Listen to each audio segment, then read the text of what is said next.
Kim Ridley is welcome today from Maine, and she's an author of award-winning books for children whose goal is to incite wonder and expanding our love of nature and habitat.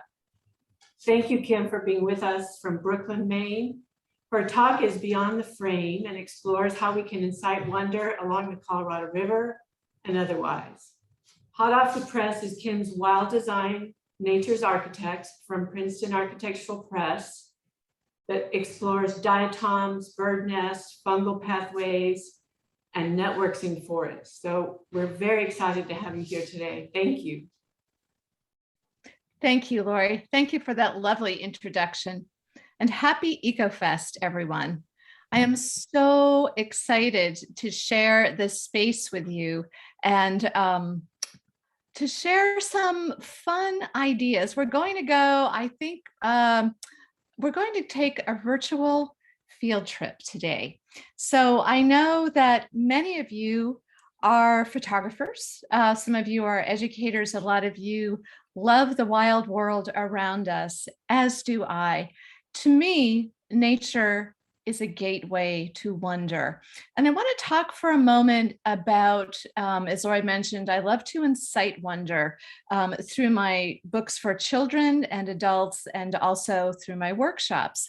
I've written 3 books, The Secret Pool, The Secret Bay, and Extreme Survivors, Animals That Time Forgot for children. And I have a new book out for adults called Wild Design, Nature's Architects. So what I'd like to do today is take you through a little bit of my process, a journey into wonder. And I hope you will join me in this process of, and this joy of inciting wonder.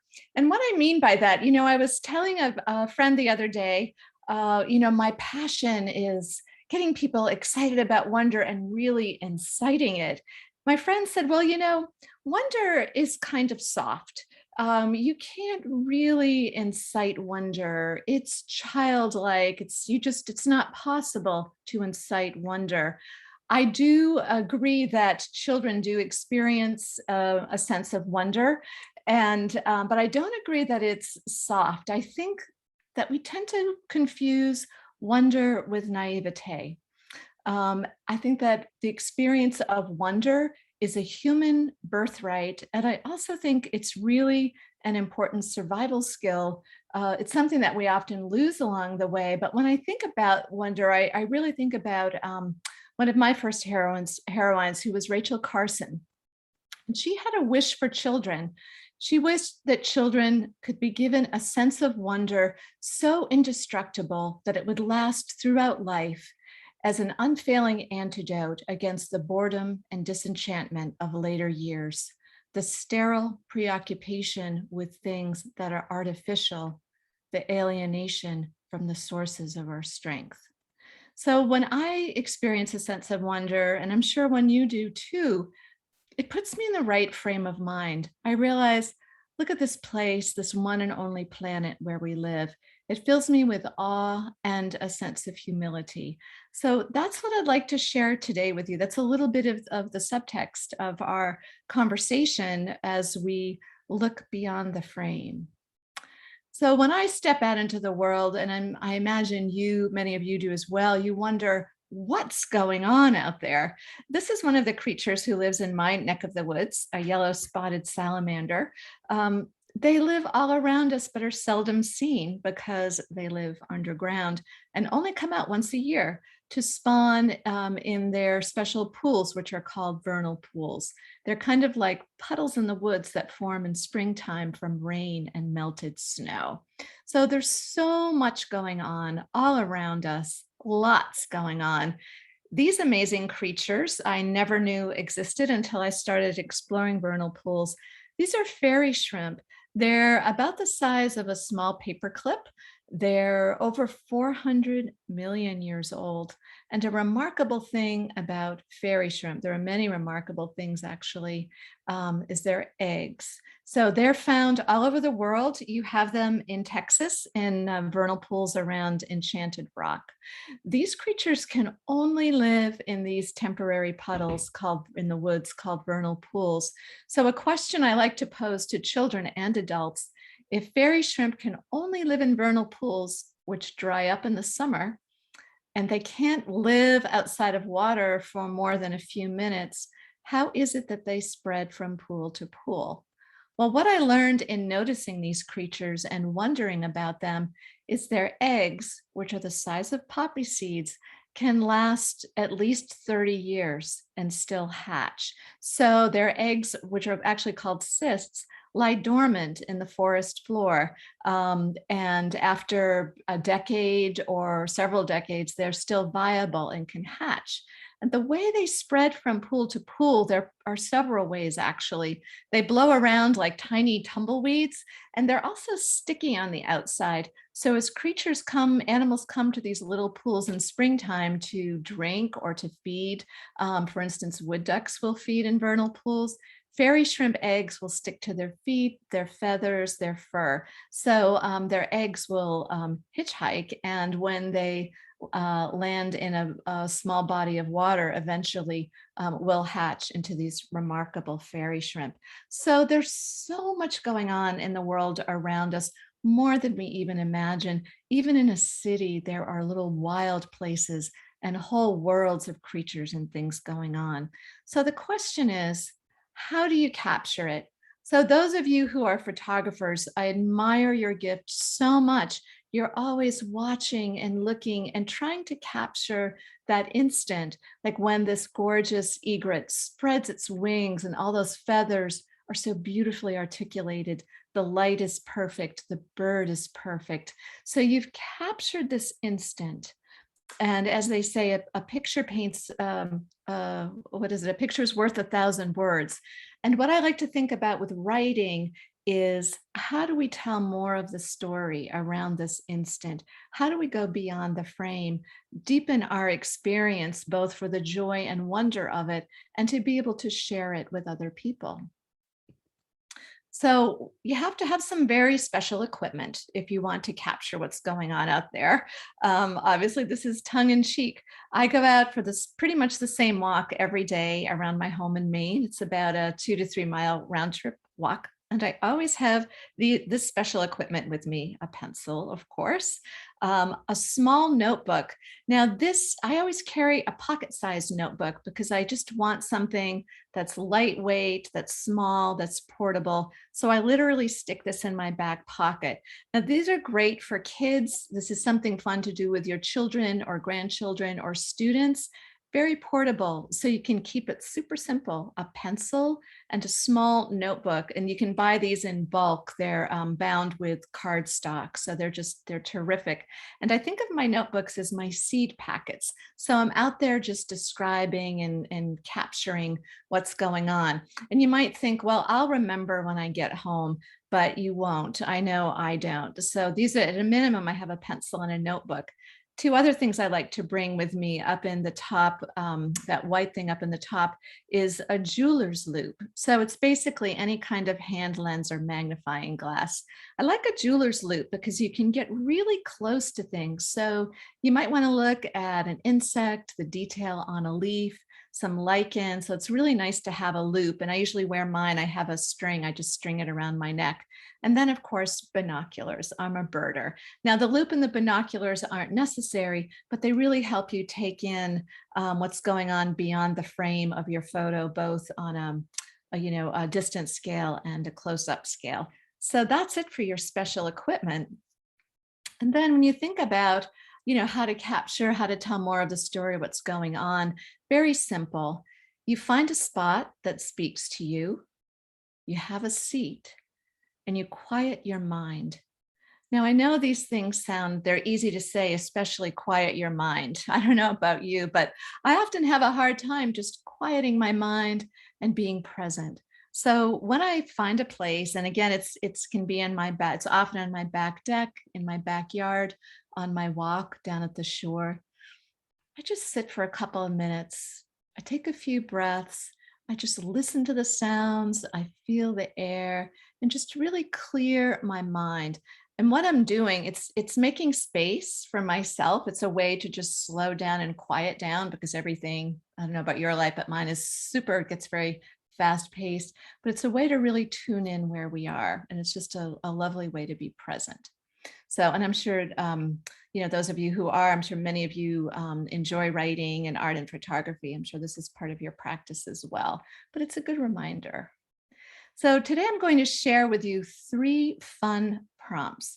I use these all the time in my writing practice, in my books, with my nieces, and with students. And I teach, I've taught every age from about 4 to 80 plus. So this is the place really where my writing starts.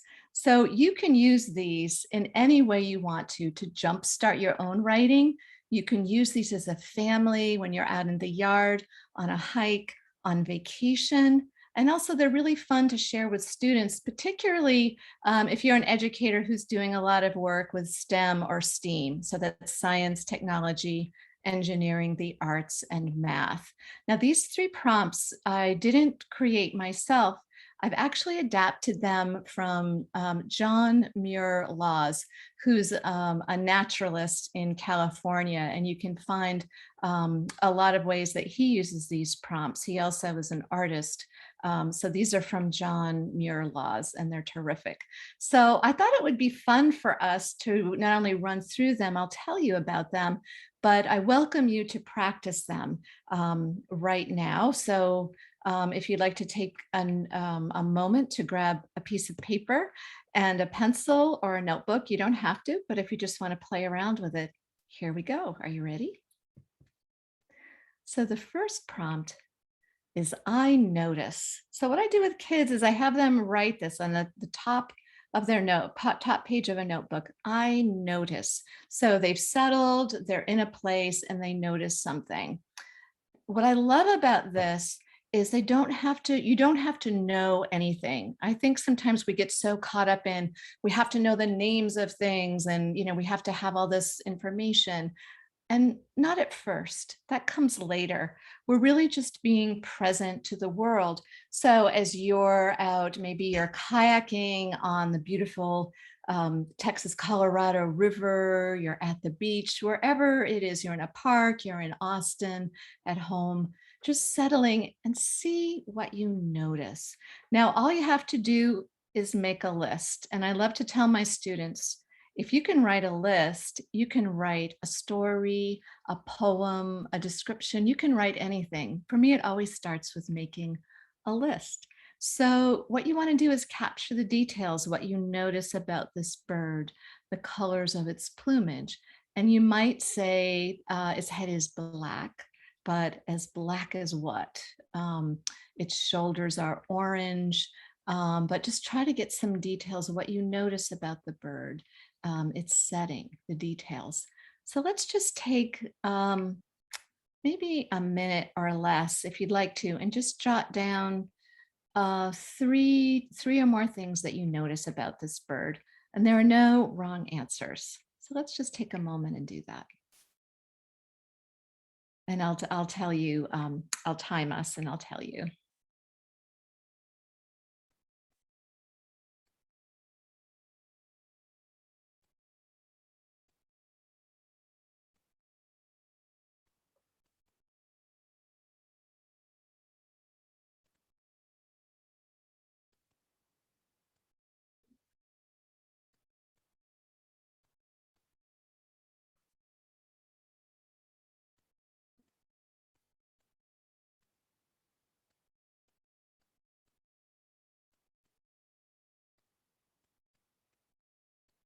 So you're just making a list of what you notice, and we'll give it another 30 seconds or so.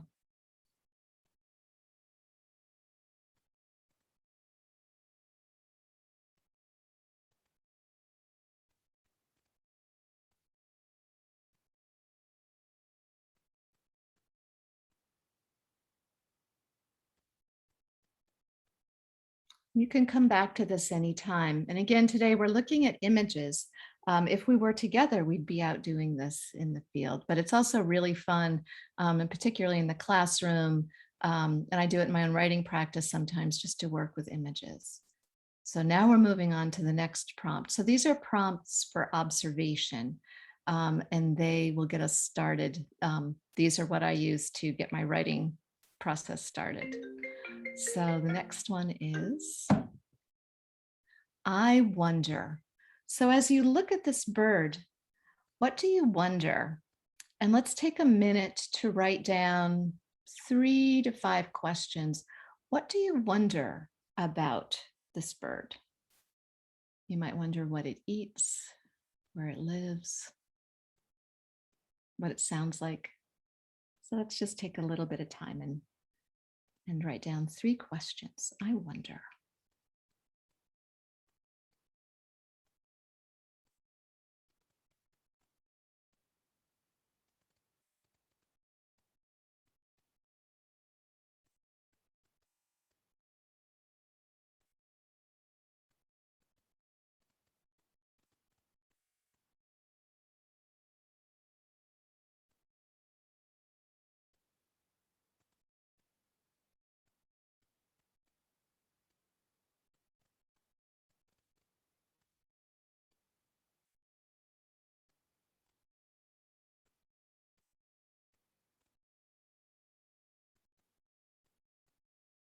And now we'll move on to the third and final prompt. And this one will help you make connections. And this is really, really fun again to do with kids, but I do it. This really helps me as a writer all the time. And it helps me think as I'm out looking around, whether I'm snapping photos. I'm not a photographer myself, but it really helps me connect with my memory and with my creativity. So the third and final prompt is, it reminds me of. So as you look at this bird, what does it remind you of? What does it make you think of? It could be a childhood, an experience in childhood. It could be another bird, a season.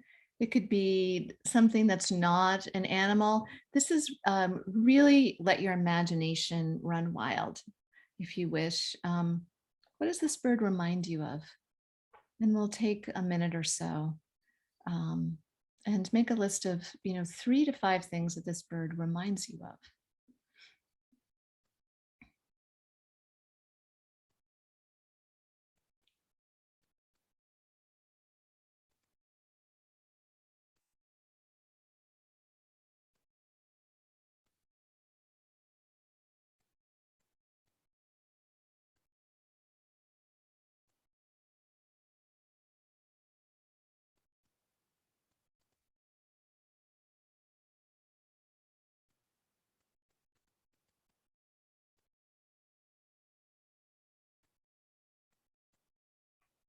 And so as I run through these prompts in my own mind, I did notice this bird in my yard one day years ago in the alders. I knew that it wasn't a year-round resident. It's just exquisitely beautiful. I'd never seen it in the winter. I knew it was a migratory bird. And I wondered, where does it spend the winter?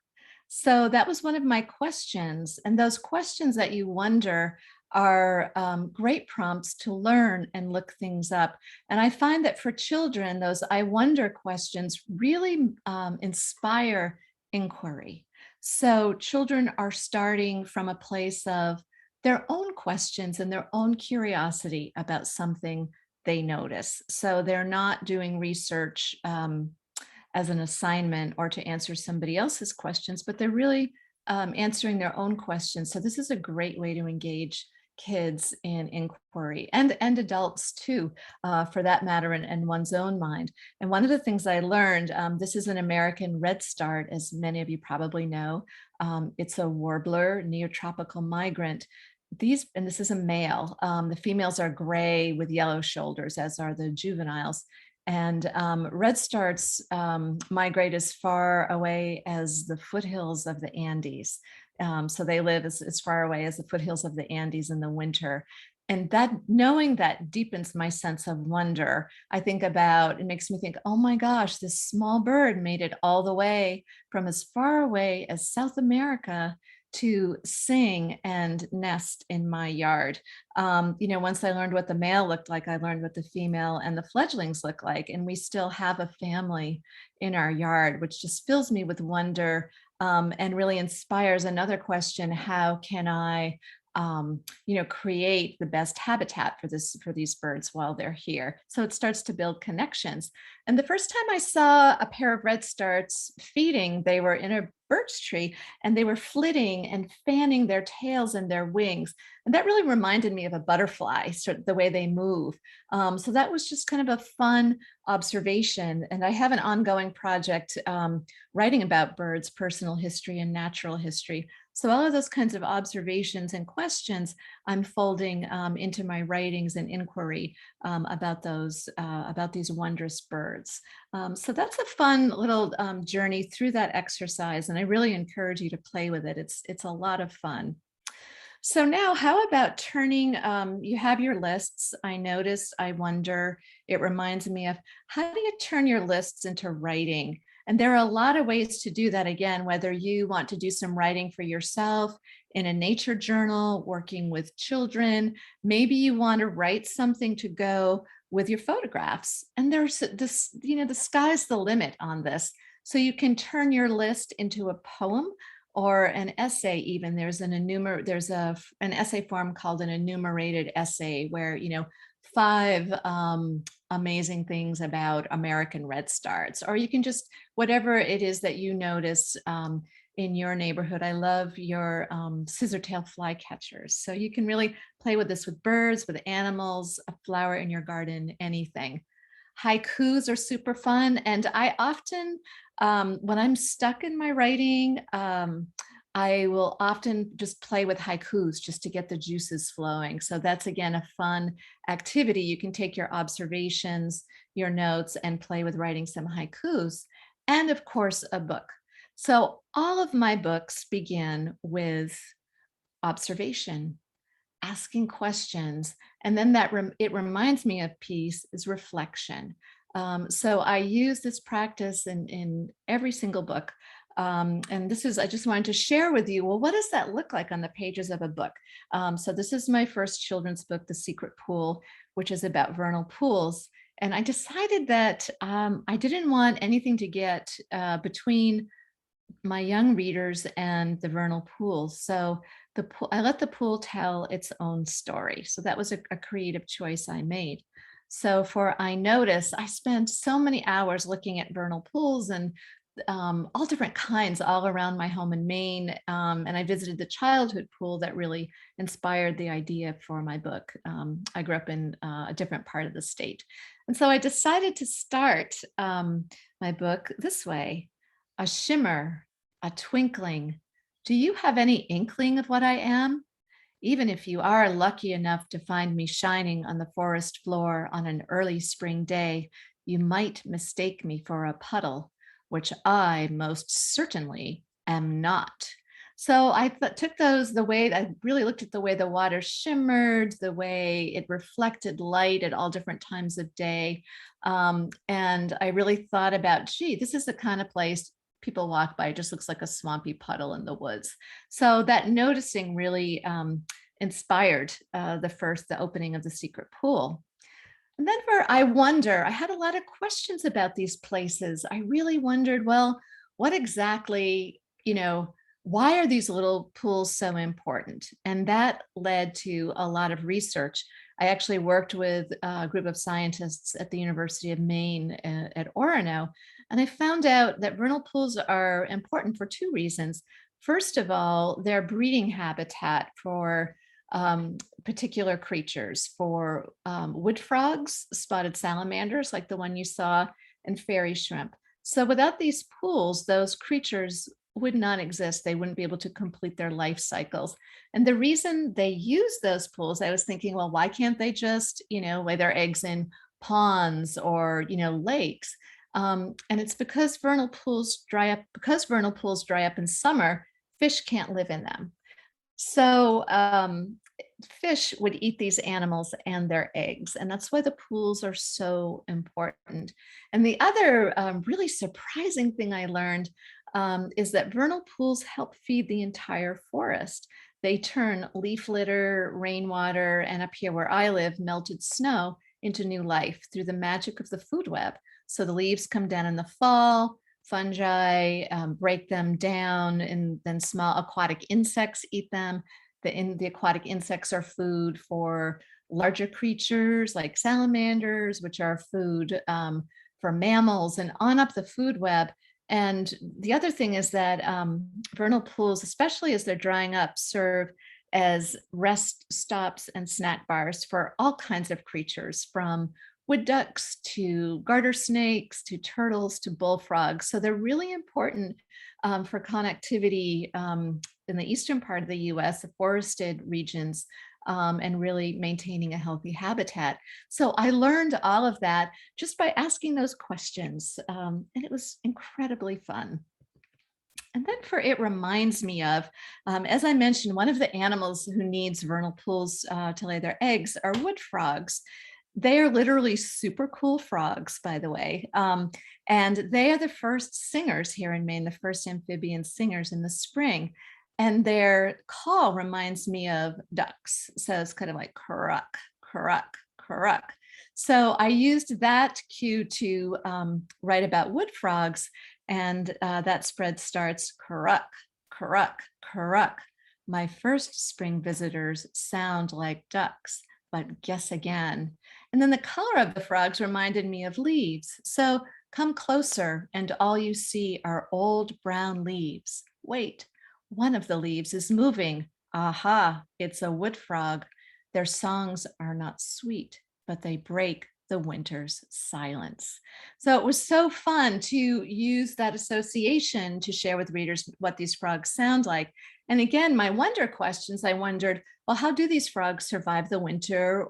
Where are they when they're not laying eggs in vernal pools?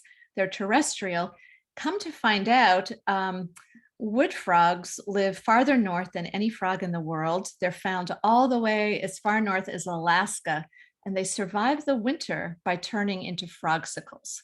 So come November, December up here, they will crawl under a thin blanket of leaves, and they freeze almost solid.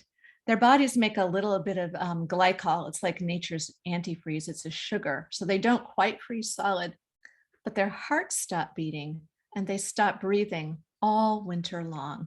It's marvelous. And it's so fun to share this with children because we can't do that, right? And it's truly wondrous and astonishing. And then around here, late March or early April, when the first spring rains come and it's above 40 degrees at night, wood frogs thaw out. Their hearts start beating, they start breathing again, and they hop right back to their vernal pools. So they're very common, they're very ordinary looking, but as you can see, when you really dig down and get to know what's around you, everything is wondrous. So I'd like to take you on just a little mini field trip. This is a vernal pool near my home. I made a little video with my phone. I was just looking, these are wood frog tadpoles, but I'd love to share this little video with you and see what you notice.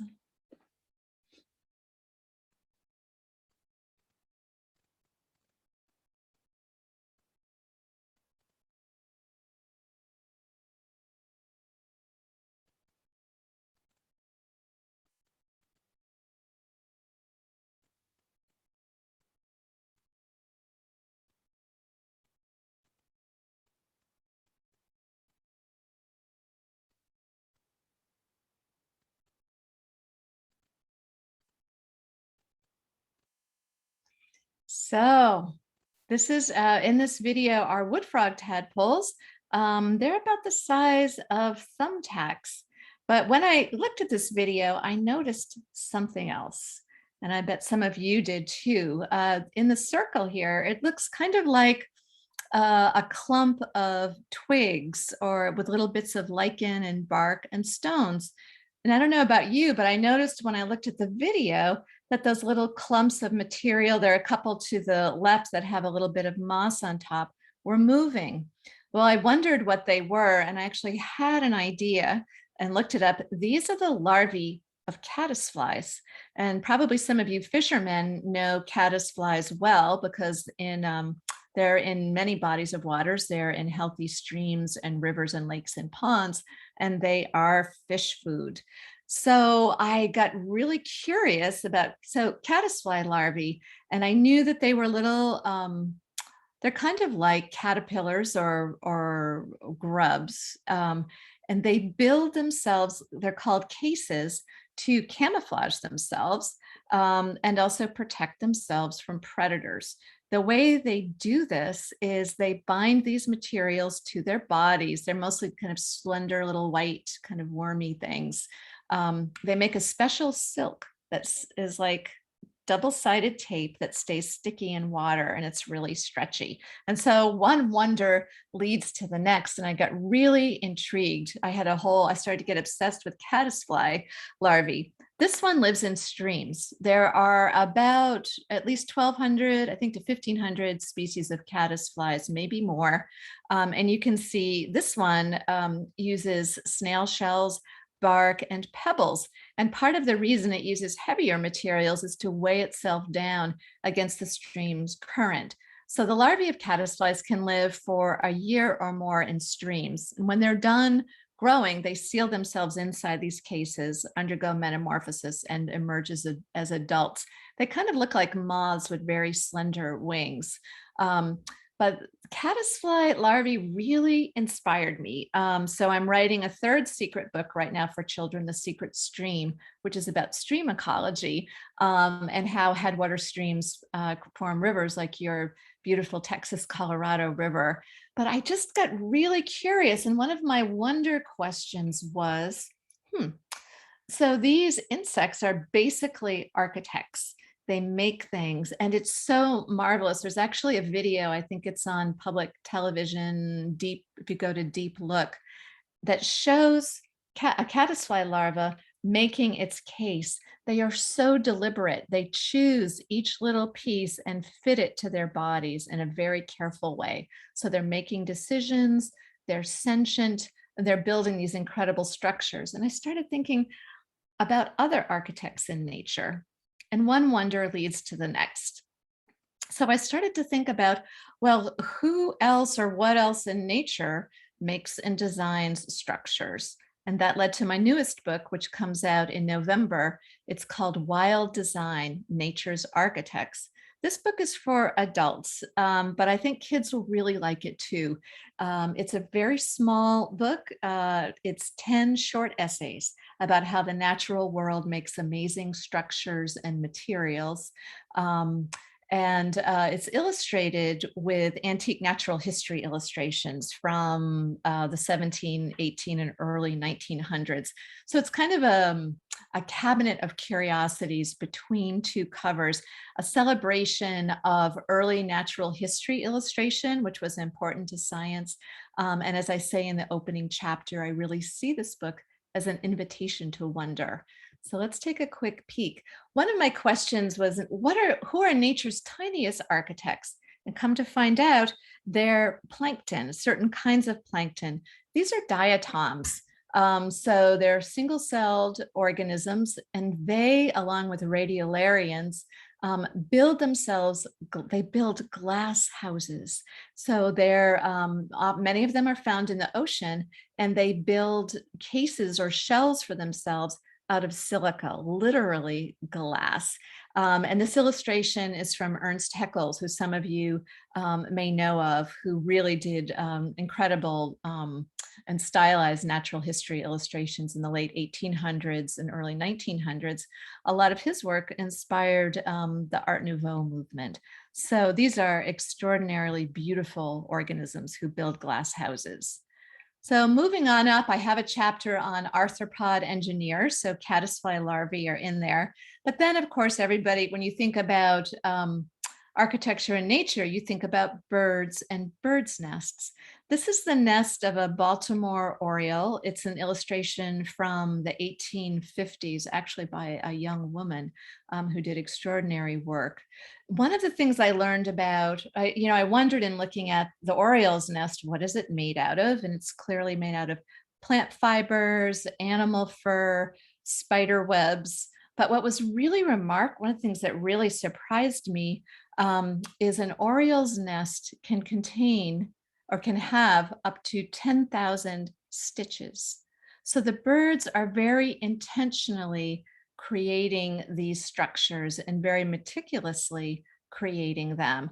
And it takes an oriole about 40 hours to make a nest. So this is a full work week to make a nest. And the other thing I hadn't really thought about before, but imagine all the different structures and forms of birds' nests, and birds create these amazing structures. They're nurseries to hold and protect their young. They create them without hands or opposable thumbs. So they're just using their beaks and their feet. And again, it just deepens, when I realize this and think about it, really deepens my sense of wonder for other creatures in the world around us. So what I came to in wild design, I started with minerals, and as I showed you, the diatoms, all the way up to birds and beavers and prairie dogs. Nature is a living library. This is a photograph, a close-up photograph of a diatom. Again, these are microscopic. There are hundreds of thousands of different kinds. What scientists are learning, there's an emerging field that really fascinates me. It's called biomimicry. It's interdisciplinary. Scientists from every field are asking, how does nature solve problems that humans are struggling with? And some scientists are studying diatoms, these incredibly intricate microscopic structures, to learn how to make tiny structures that can travel in the human body to precisely deliver cancer medications precisely to tumors. So we have the beauty of 4 billion plus years of evolution, and nature makes all of these extraordinary structures and materials without creating, without making pollution or trashing the neighborhood. So that's something I really thought about and learned and deepened my wonder in writing Wild Design. What a gorgeous world all around us. And if you're interested in this field of biomimicry, there is a website and a database called asknature.org. So back to Beyond the Frame. This is a bird I personally fell in love with. You probably know this is an American oyster catcher. They only live on the shore in a very narrow band of habitat. And I'm so excited to be working with Lori and the Matagorda Bay Foundation and the Marsh Project. I'm writing a book about the ecology of Matagorda Bay and telling the story through the lives of these amazing birds, these American oyster catchers. So I saw this gorgeous bird, learned its name. And when we learn the names of any organism, it's only the beginning. It's like learning the name of a person, but then you just want to know more and more. And I don't know about you, but the more I learn about a person's story, a bird's story, a diatom story, the more I really love that other creature. And again, the more gratitude I feel. So we are working on a book, Matagorda Magic, which is great fun. And one of the things I learned about American oyster catchers, of course, is they do eat oysters. And so I had to research oysters and learned, as I'm sure many of you in Texas know, that oysters are a keystone species. They clean the water. They can do all of these marvelous things. One oyster can pump like 50 gallons of water in a day. And the oyster reefs are habitats for so many other creatures, and they protect the shore from erosion. So you have to have oysters to have oyster catchers. And then in order to have oysters, you need to have diatoms, which are these microscopic phytoplankton. By the way, phytoplankton, which are microscopic floating plants, make about half of the oxygen in the air we breathe. So you see, one of the things I've come to in my writing and love to celebrate and find so wondrous is it's all connected. You notice something, you start to have questions about it. You're taking a picture of a bird, you're out for a walk and see this incredible tree. You start to wonder about it and you think, what does this remind me of in my own life or in this beautiful world? and you begin to see we're all connected. So I'd like to leave you with this thought, and whatever you're inspired to do, even if it's just to go out and enjoy the world, and not write a word, but maybe observe and share what you discover with someone else. So Mary Oliver puts it best: instructions for living a life. Pay attention, be astonished, tell about it. Thank you, and have fun exploring, everyone. I hope you just have a wonderful, wonderful time discovering and exploring our world. Thank you.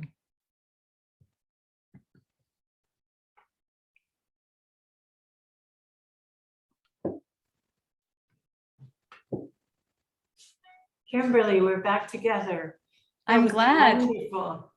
Thank you. Thank you so much for helping us have tips on exploring and studying our local habitat and your local habitat and the intersection of such things. You've given us strategies for exploring more effectively and recording that sense of wonder that you incite so well with your beautiful slides and your language skills.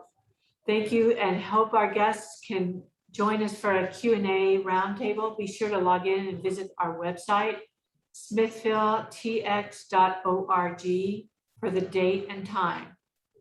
And thank you for joining us for EchoFest, Kim. Thank you. Happy EchoFest. You. I love being here. Thank you, Lori. You're welcome.